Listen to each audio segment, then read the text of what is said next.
Please welcome Commissioner of the United States Customs and Border Protection Agency, Rodney Scott.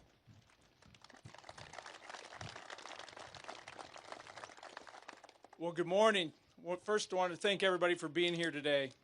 But I want to especially thank everybody that carries a badge in their wallet or pins it on their chest.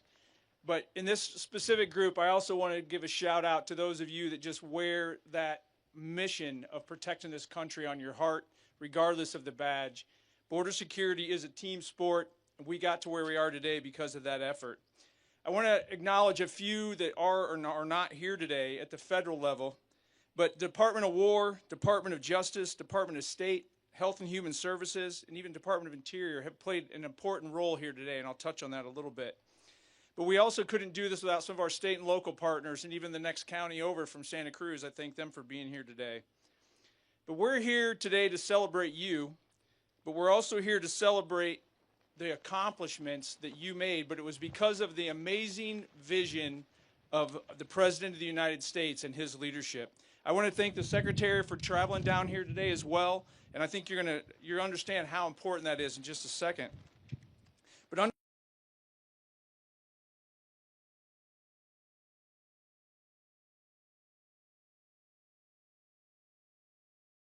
specifically on one aspect of it, and that is that in less than a year, we have provided the most secure border in the history of the United States.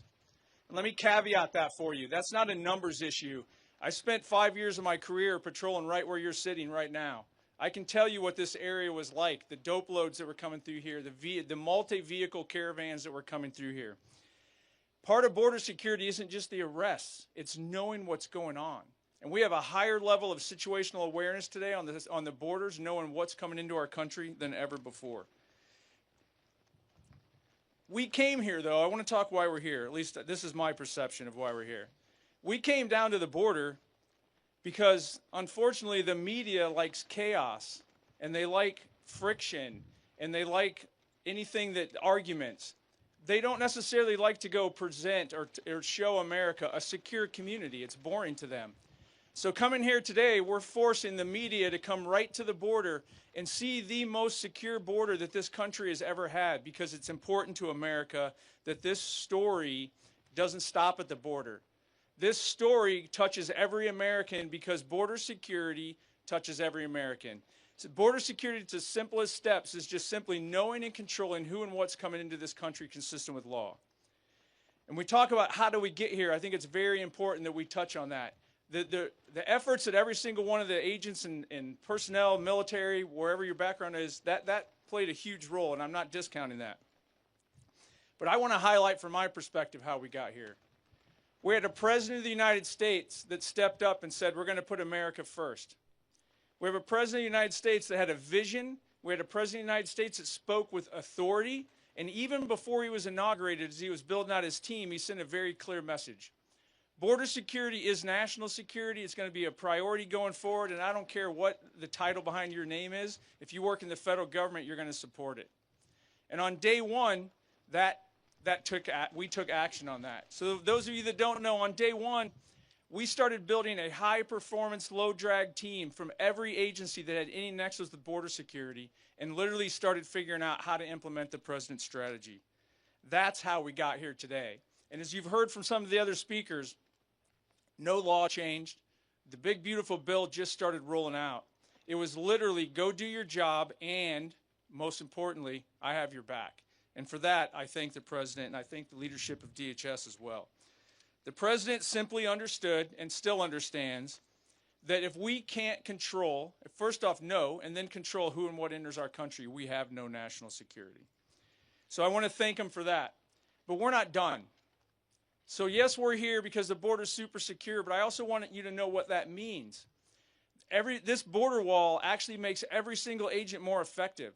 Every investment we in CBP make in infrastructure and technology across all of CBP lets the actual agent, the human being, do things that only the human being can do. Interview the people we catch. Actually do the inspections. Have conversations with people so that we're actually vetting them so we know who and what is coming into our home. That is having a snowball effect to where now we're doing interviews at the border that within minutes that information is being handed off to ICE so that we can find people that snuck into this country or got released by a corrupt prior administration, and we can go get them out of the communities and make this place safer. At the ports of entry, we're doing more inspections than ever before. We're seizing more fentanyl than ever before. Why? Because President Trump understood that chaos provides cover for criminals. And when we reduced the illegal immigration at the border and shut down that chaos, it allowed Border Patrol agents, Customs and Immigration Enforcement agents, DEA, every agency out there to focus on the real threats, the networks that keep bringing these threats to us. We've just begun. We've got a lot to go. We've got a lot to do, but we're building border wall at an unprecedented pace, as the chief mentioned. We're rolling out technology. And most of all, we're hiring more Border Patrol agents and more officers to make sure that we provide America the border security that they deserve. I just close out how I started. Thank you, President Trump. Thank you, leadership within DHS. We're a long ways, but we are locking in this border security for generations to come before this administration is over. And every one of you in the audience plays an important role in that. Thank you.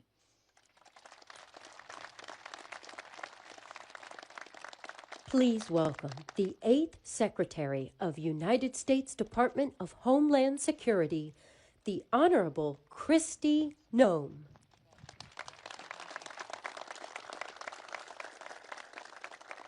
Well, good morning.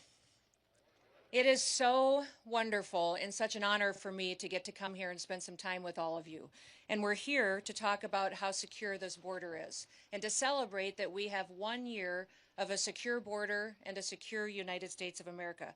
I want to say thank you to the gentlemen who all spoke before me and thank them for their leadership. To Paul and Rodney and Todd and Chief, just thank them for all that they've done to lead the men and women of the Department of Homeland Security in carrying out the mission that President Trump committed to fulfill for the people that live in our great country. I also want to thank Tom Homan for being the border czar. He was busy up in Minneapolis today and wasn't able to be here, but we thank him for his leadership as well.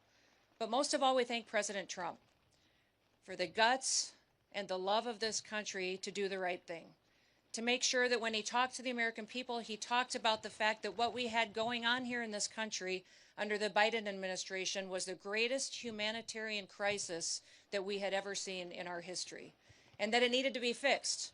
And the way that you fix it is you just enforce the law, that you go out there and say the laws need to be enforced and they need to be applied equally to every single person.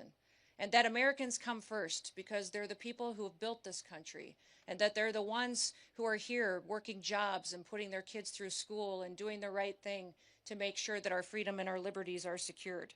So I want to thank him for his leadership, for the fact that he told the American people what we needed.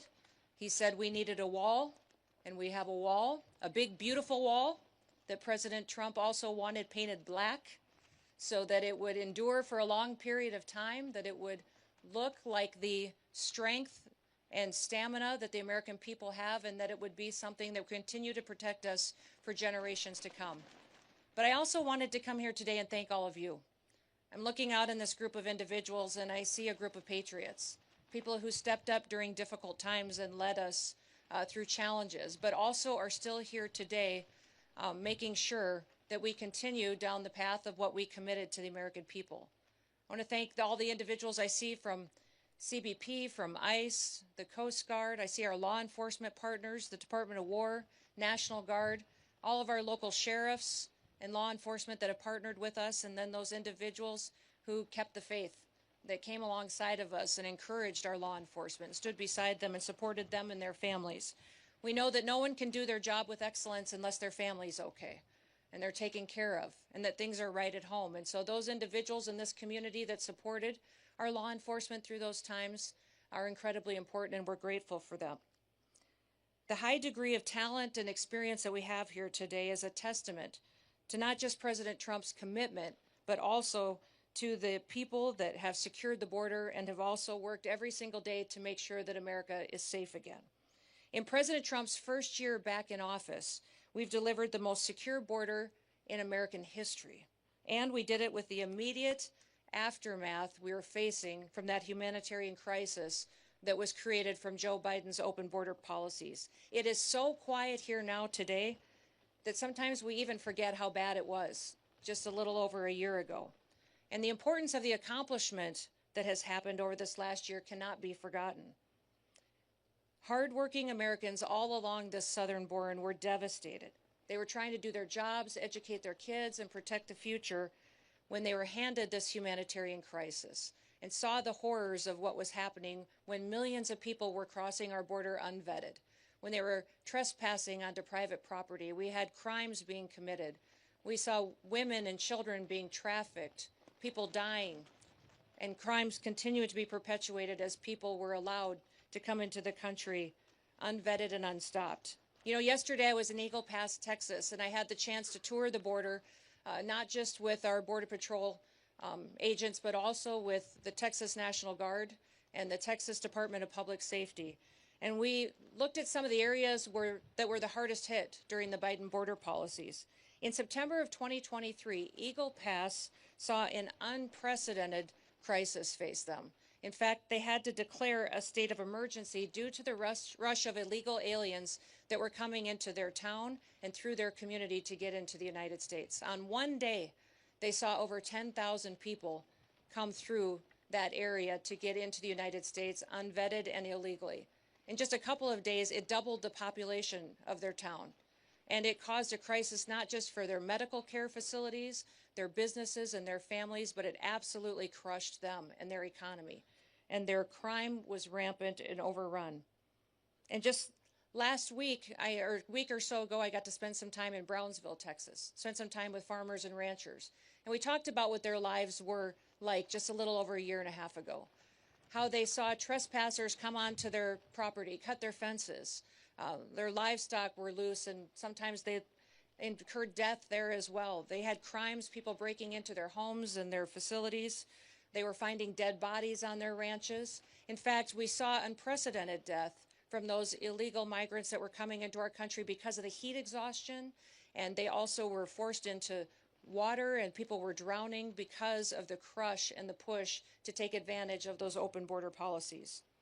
Those ranchers were talking about how different it was for them now. The fact that their ranches are safe again, that they don't have drug cartels running drugs across their property and down their roads and endangering their children and their schools. Many of the schools in many of these communities had to put up barriers and protections and boulders and rocks just between the roads and their schools to keep their children safe, so they could go in and out and get their education in a way that would protect their lives.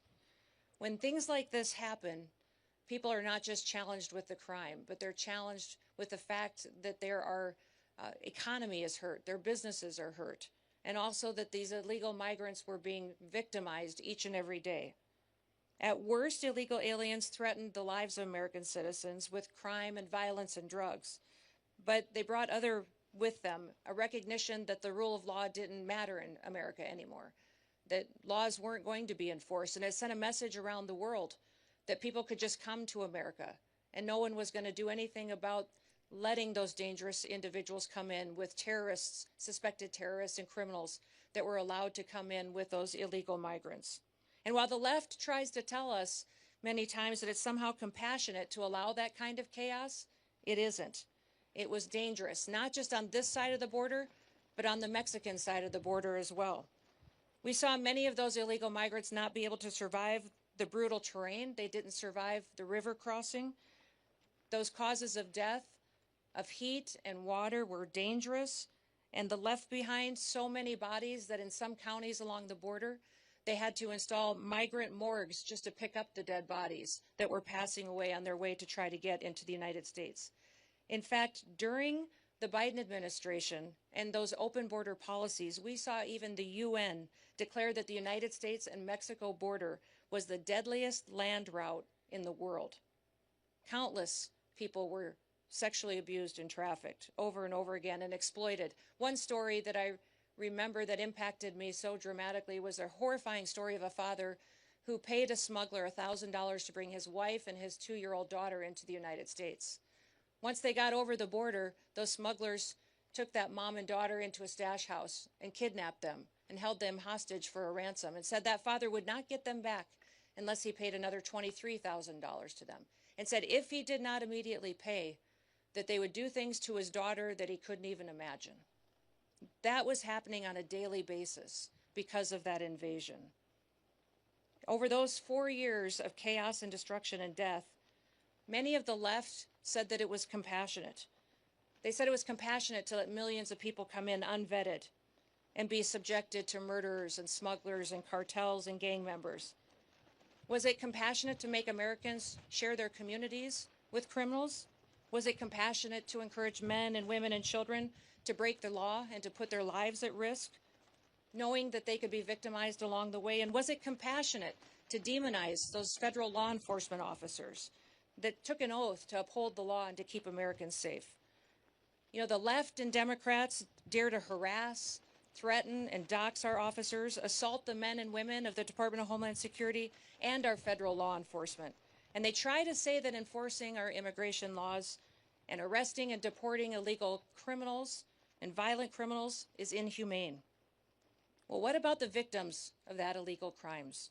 What about the flow of drugs that were coming over our border and killing our next generation of Americans? What about the Angel families who lost someone that they dearly love, that they'll never have back again and don't have a future with? They don't talk about the Laken Rileys, the Jocelyn Nungarys. They don't talk about the Rachel Morans. And they don't talk about the thousands of Americans that we've lost to drug overdoses and to poisonings. In fact, the flow over this border of illegal fentanyl has been cut in half since President Trump has been in office. And since he has secured this border and built this wall, 56% of the fentanyl has stopped coming into our country and saved millions of lives. The Democrats and the left say that compassion was that invasion, was that humanitarian crisis. But President Trump says that compassion is taking care of people. Joe Biden and his policies during those 4 years lost 450,000 children. Many times they placed them with sponsors that abused them, that trafficked them. The government paid people to take our children and to traffic them. Since President Trump's been in office, we've located 145,000 children that were lost, and we're not going to stop till we find every single one. Because of President Trump's leadership and his bold action, this country keeps breaking historic records. In fact, we have the lowest crime rate in this nation right now because of President Trump and his strength and securing our border that we've ever had in the history of this nation since we've been tracking crimes. The lowest murder rate that we've ever recorded in this country. And that's because we enforce the law and we hold criminals accountable for what they do to perpetuate violence against the American people. In fact, for the last 9 months, the Border Patrol has released 0 illegal aliens into the interior of the country. It's incredible, the work that they do every day. And that's what happens when you fight for law and order. Overall, Customs and Border Protection has recorded the lowest number of encounters in the agency's history in 2025. Daily encounters have fallen by 95% over the last year. While the daily average of apprehensions in the Biden years was over 5,100 per day, in the last year it was less than 250. In addition to keeping the illegal aliens out, we're also protecting the American people from the deadly drugs that are coming in. And just in 2025, CBP seized over 600,000 pounds of illicit drugs. The death rate and the fentanyl deaths in this country have dropped in 1 year under President Trump. Because he secured the border, fentanyl deaths have gone down 30%. We can't wait to continue to keep working to save more American lives. We have to continue to keep ramping up our efforts and do all that we can to protect our children. And we're thankful for President Trump's vision to invest in technology, invest in people, and invest in the resources that we need to do our jobs. He did it in 1 year. You think about what this country has gone through over the previous 4 years and what a turnaround that we've seen because we have a president in the White House that puts the American people first. It's incredible. President Trump believed that we still have a country, and he believed that it was a country worth fighting for. Now we're hard at work to make sure it stays that way. And when the American people put President Trump in the White House, they said enough is enough. They chose him. They chose law and order. They voted to build the wall. They voted to send President Trump back to the White House. And it reminds me of John Adams. He said back in history, When they were building this country and founding this country, he said the very definition of a republic is a government of laws, not of men. We are a government of laws. We are a republic. And for 4 long years before President Trump, we saw what it was like when people put men above our laws. We saw how people were victimized and hurt and abused. And Americans didn't want to live like that anymore. The beauty of our republic is that our people have the freedom to choose. And when they elected President Trump, they chose differently. They chose someone who recognized that a country with no border is no country at all. A country that doesn't enforce its laws is a lawless country. We had never experienced the kind of chaos before in recent history that we saw during the Biden administration. And the American people rejected it. They rejected it and its lawlessness and chose to return to law and order. And with President Trump and all of you great law enforcement officers in front of me and those across the country that do their work every day, we've got a promise of a bright future and a promise of an amazing country for years to come. You have stood up and stood on the line to make sure that we have freedom and liberty for our children and our grandchildren for years to come. Thank you for the work that you do.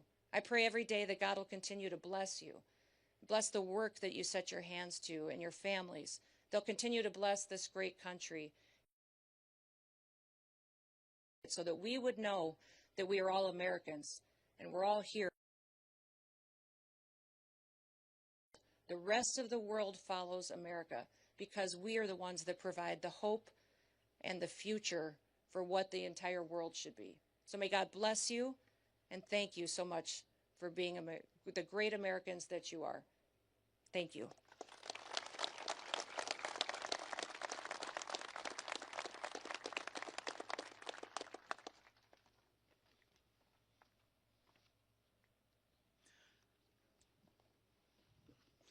So like the Secretary said, and the Commissioner as well, we're celebrating the monumental control that we've got over the border. But in doing that, our main purpose here is to thank you, the men and women of CBP and DHS that are getting the job done.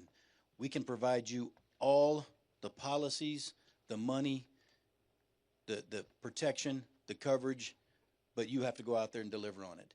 And so I know that most of us say we don't need to thank you, we don't need an award, but it brings me great pleasure to be able to give an award.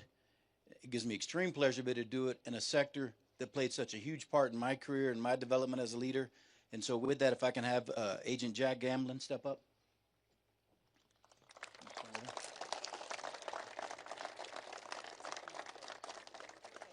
So today, Jack Gamblin is going to receive the Newton Azarack Award. I'm going to read to you why he's receiving that award. On June the 19th of 2024, Border Patrol Agent Jack Gamblin was critical in the apprehension of a Tucson homicide subject who shot at himself and other law enforcement officers in the Bryan Terry Station's area of operation. Responding to the area, Gamblin found the suspect vehicle speeding in his direction while the suspect was firing at Agent Gamblin. Despite no cover and little to no concealment and at great risk to his personal safety, Agent Gamblin retrieved his service rifle, squared himself off to the threat, and returned fire, neutralizing the threat. BPA Gamblin's exceptional courage and action went above and beyond the call of duty, reflecting the highest credit upon himself and the United States Border Patrol. Agent Gamblin, if you can come over.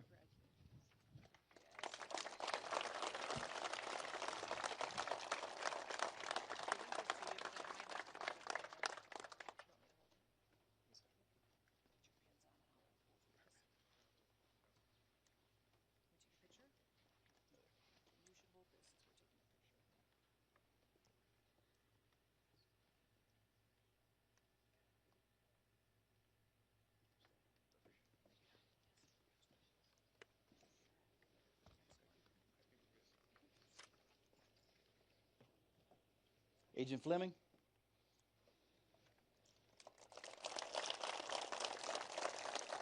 And Agent Gundry. Agent Fleming and Agent Gundry will also be receiving the Newton Azarack Award.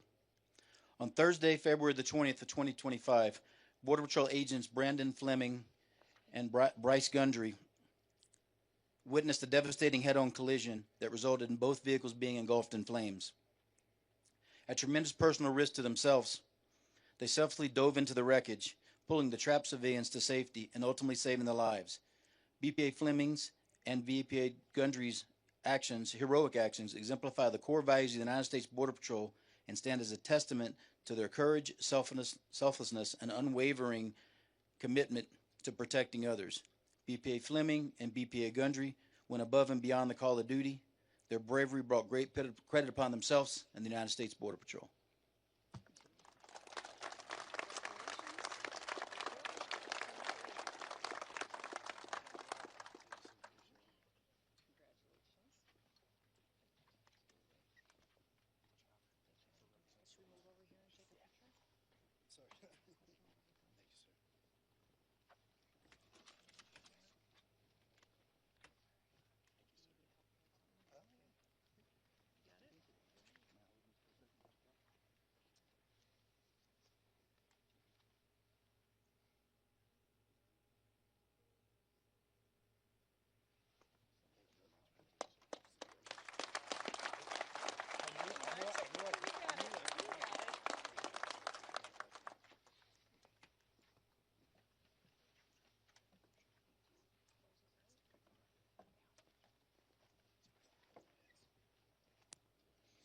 All right, that's going to conclude the ceremony for today. I know that some of you are going to stick around for some pictures afterwards, but outstanding work. Again, nothing brings me greater pleasure than coming back home. I was driving down here passing Rancho La Migra, and I'm like, man, this brings back some memories. Passing the I-19 checkpoint, got many loads with K9 Jarno up there, and then these hills. I remember when we had no wall down here, right? And I went to the checkpoint for about 6 months, and I come back down here, and I couldn't recognize the place anymore. I got lost, right? And so hopefully you all get lost as we continue to build the wall. Anyway, thank you very much. And again, we really appreciate all the hard work you guys are doing. Outstanding work. 2026, here we come.